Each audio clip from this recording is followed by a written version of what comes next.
Sekarang ni aku tengah cuba untuk repair kursi ni. Sebab kursi ni besi bawah ni patah tau. Aku tak tahu macam mana boleh patah. Jadi aku cuba buka skru dia dulu. Kiri kanan ada 4 skru untuk kita bawa keluar dari kursi ni. Skru ni buka, tapi skru ni tak buka. Skru besar ni.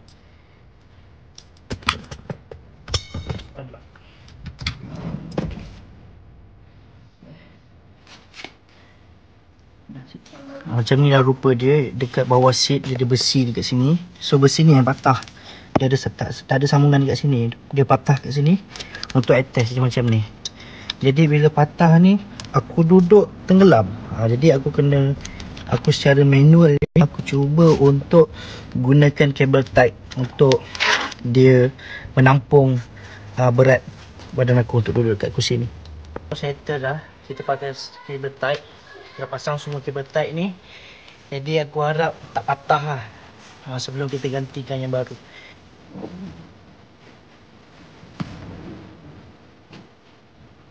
Oh, dah jumpa cincin saya. Kita pasang balik skru. Make sure kan ketat kan, kalau longgar ni. Ini safety penting. Safety. So masih untuk pasang balik. Make sure kalau korang buka seat ni, korang kena pasang ketat tau. Ini dia hasil dia DIY. Nampak tak? Ni. Cuba duduk. So okey lah. Untuk beberapa tahun ni boleh lah pakai. Okay, alright. Mantap.